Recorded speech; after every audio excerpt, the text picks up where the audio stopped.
गणेश जी जब अपने भक्त के नौकर। एक बार गणेश जी को भूख लगी तो उन्होंने एक सेठ के खेत से अनाज के कुछ दाने चोरी करके खा लिए। बाद में गणेश जी के मन में पछतावा हुआ तो वह पश्चाताप के रूप में सेठ के घर पर नौकर बनकर नौकरी करने लगे। एक दिन सेठ की पत्नी राख से हाथ धोने लगी तो गणेश जी ने उसके हाथ पकड़कर मिट्टी से धुलवा दिए।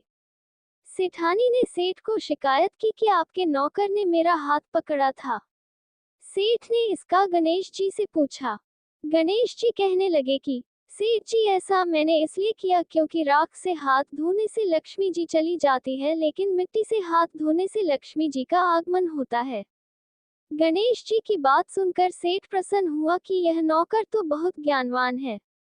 कुछ दिनों के पश्चात सेठ ने गणेश जी को सेठानी जी को कुंभ मेला स्नान करा लाने के लिए कहा।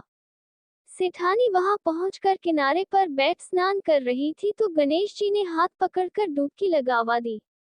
सेठानी ने इस बार भी सेठ से शिकायत कर दी कि यह नौकर इतने लोगों के बीच हाथ पकड़कर पानी में ले गया। सेठ जी ने इस बार भी कारण पूछा। नौकर बने गणेश जी कहने लगे कि सेठ जी, सेठानी तो किनारे पर बैठकर गंदे पानी से नहा रही थी। मैंने इन्हें पकड़कर साफ पानी में ले जाकर अच्छे से डुबकी लगवाए, जिससे इन्हें अगले जन्म में राजपाट का सुख प्राप्त होगा। इस बार भी गणेश जी की बात सुनकर सेठ संतुष्ट हो गया।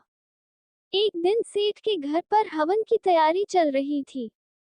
सेठानी काली चुनरी ओढ़कर हवन में जाने लगी तो गणेश जी ने सेठानी को टोका और कहा कि पूजा में काले वस्त्र धारण नहीं करने चाहिए, इसलिए तुम लाल चुनरी ओढ़कर जाओ। सेठानी गणेश जी की बात से नाराज हो गई। सेठ ने सेठानी से इसका कारण पूछा तो सेठानी कहने लगी कि अब यह मेरे कपड़ों पर भी रोक-टोक करने लगा कि। ये सुनकर सेठ ने उन्हें डांटा कि यह कैसी बदमाशी है। गणेश जी कहने लगे कि मैंने तो ऐसा इसलिए किया ताकि सेठानी जी काले वस्त्र धारण कर हवन में ना बैठे। ऐसा माना जाता है कि काले वस्त्र धारण कर शुभ कार्य करने से वह सफल नहीं हो पाता। सेठ सोचने लगा कि गणेश कह तो बिल्कुल ठीक रहा है और उसने सेठानी को लाल चुनरी ओढ़कर हवन में बैठने के लिए कहा।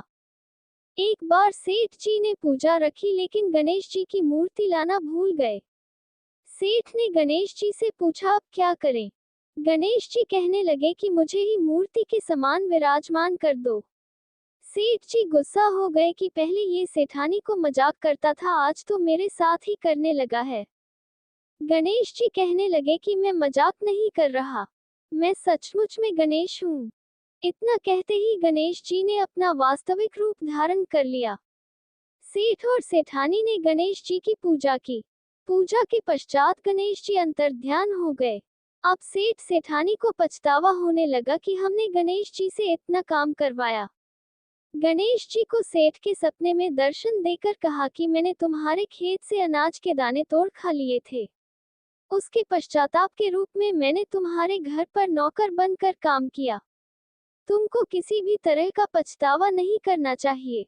गणेश जी की कृपा से सेठ का घर परिवार धन धान्य से परिपूर्ण हो गया।